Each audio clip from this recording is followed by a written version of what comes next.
Nah, ini kartu yang paling sering bikin orang rasa down ya. 3 pedang yang menembus hati. Simbol dari kesedihan, patah hati, atau kekecewaan, tapi jangan lupa. Kartu ini juga tentang penyembuhan.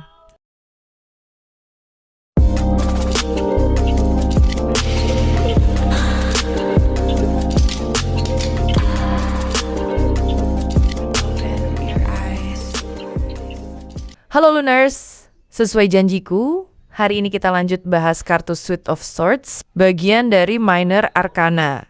Nah, kalau sebelumnya kita udah lihat elemen-elemen lain, kali ini kita masuk ke elemen udara atau Swords, energi yang berkaitan sama pikiran, logika, komunikasi, dan kebenaran. Swords itu ibarat pedang pikiran kita. Bisa tajam, bisa melindungi, tapi kalau nggak hati-hati, juga bisa menyakiti diri sendiri maupun orang lain.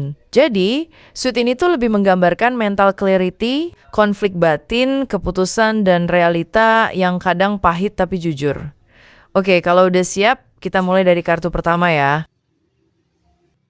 Ace ini selalu bicara tentang awal, dan di sini awal dari kejernihan pikiran dan kebenaran. Bayangkan kayak ide brilian yang muncul tiba-tiba. Atau momen yang bikin semuanya jadi jelas. Kalau kartu ini keluar, artinya semesta ngasih kamu clarity, insight baru, atau kesempatan buat ngomong dan bertindak dengan jujur. Walau mungkin agak tajam, kuncinya truth will set you free. Lanjut ke Two of Swords, kartu ini biasanya menggambarkan seseorang yang matanya tertutup sambil memegang 2 pedang. Artinya apa? Dilema. Bingung mau pilih yang mana, logika dan hati sama-sama kuat. Kadang, kamu tahu jawabannya, tapi belum siap ngelihatnya. Pesannya, jangan lama-lama stuck, kebenaran tetap perlu dihadapi.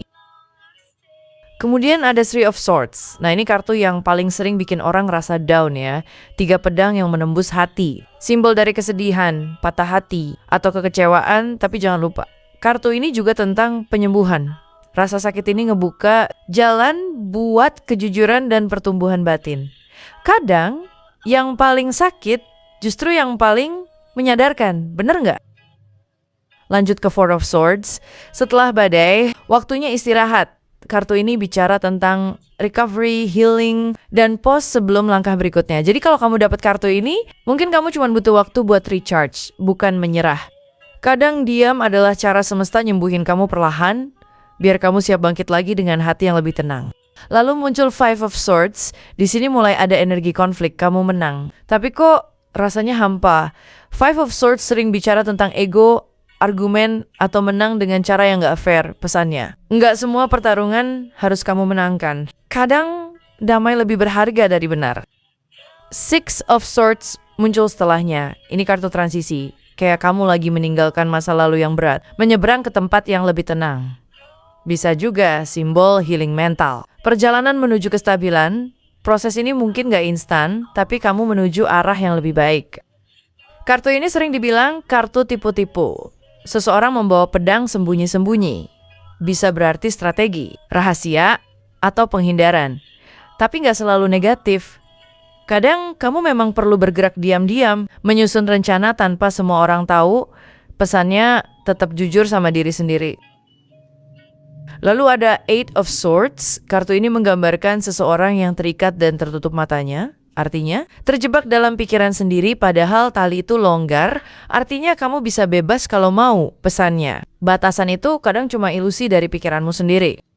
Kemudian ke Nine of Swords, kartu insomnia, kecemasan, overthinking, kamu mungkin ngerasa sendirian. Padahal sebagian besar ketakutanmu cuma ada di kepala. Ini ajakan buat rilis worry dan self-compassion. Nggak semua hal seburuk yang kamu bayangkan ya. Lanjut ke Ten of Swords. Kartu ini kelihatannya dramatis. Seseorang tergeletak dengan 10 pedang di punggungnya. Tapi maknanya adalah the worst is over. Kamu udah mencapai titik terendah dan satu-satunya arah sekarang cuma naik. Kartu ini adalah akhir yang menyakitkan, tapi juga awal kebangkitan. Lalu ada King of Swords. King ini rasional banget ya.